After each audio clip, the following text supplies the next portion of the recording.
Tes paroles, Seigneur, sont esprit et elles sont vie. Je ne prends pas plaisir à la mort du méchant, dit le Seigneur, qu'il se détourne de sa conduite et qu'il vive. Tes paroles, Seigneur, sont esprit et elles sont vie. Le Seigneur soit avec vous. Évangile de Jésus-Christ selon saint Luc.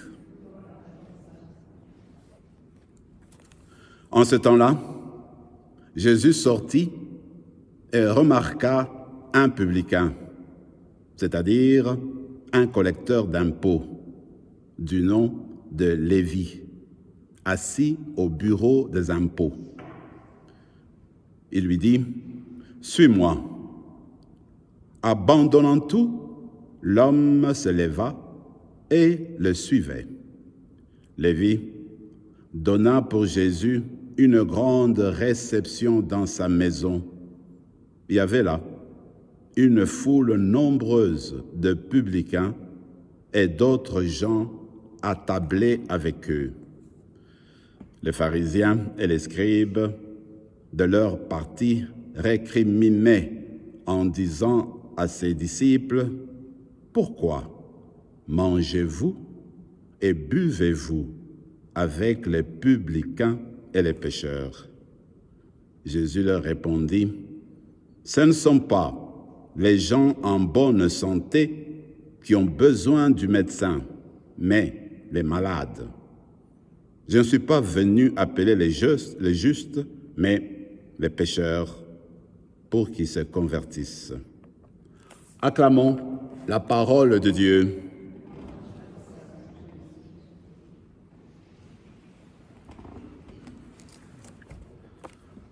Ce texte, on peut l'appeler la vocation de Matthieu, parce qu'il s'agit de Matthieu, un des apôtres.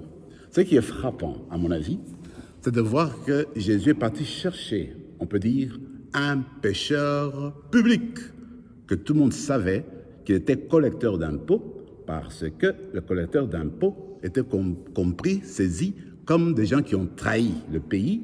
Ils ramassaient l'argent pour les Romains, à ce qu'ils travaillaient avec les païens. En fait, ils étaient reconnus, comme je viens de le dire, des pécheurs publics. Tout le monde savait qu'on ne pouvait s'approcher d'eux, ils ne devaient pas aller au temple.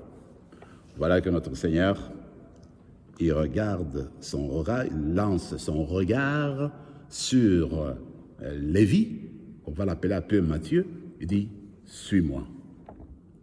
Mes amis, les gens se sont étonnés. Et les gens se sont étonnés durant tout le ministère de Jésus parce qu'il s'est rapproché des pécheurs. Il s'est rapproché des gens qu'on a rejetés.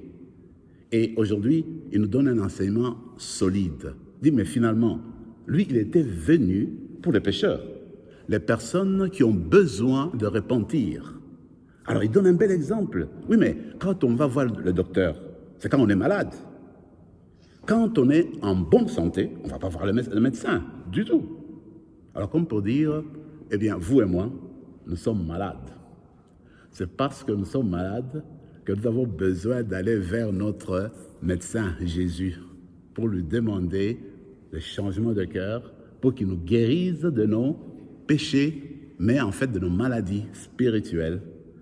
On raconte que généralement, dans les maisons, les hommes ont toujours difficile à dire leur maladie. Ils ne veulent pas le voir, le docteur, voyez-vous.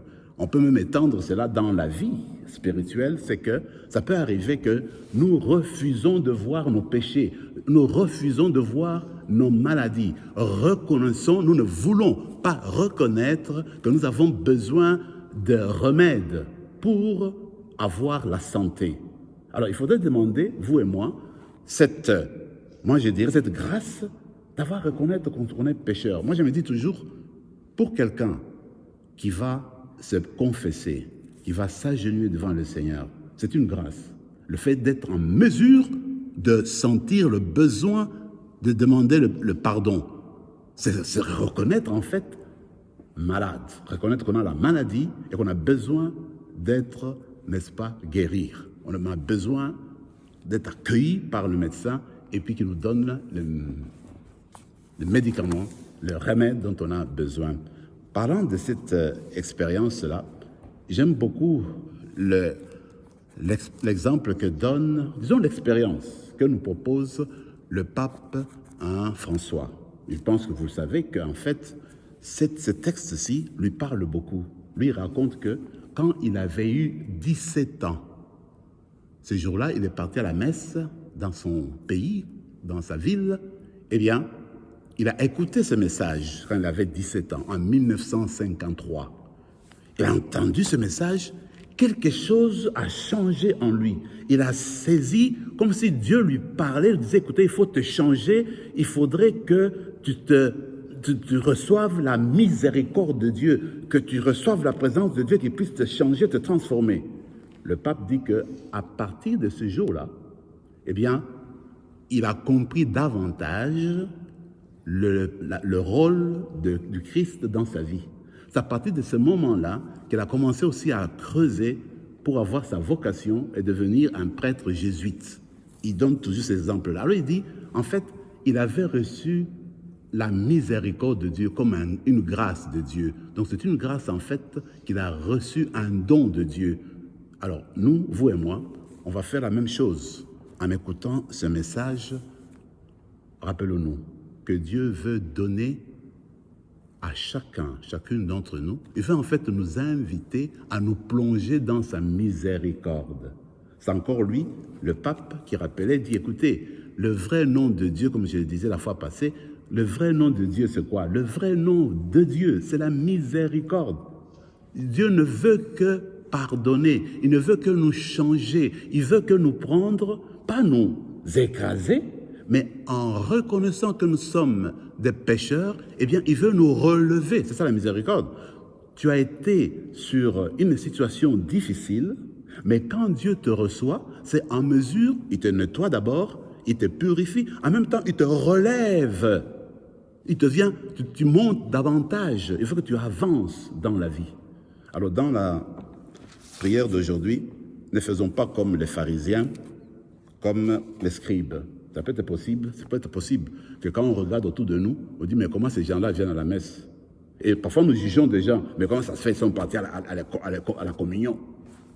Ça regarde Dieu. Ça c'est Dieu qui vient là et dit, les autres là, ils se reconnaissent pécheurs, ils ont besoin de la miséricorde. Alors nous autres là, il faut entrer dans la voie de Jésus.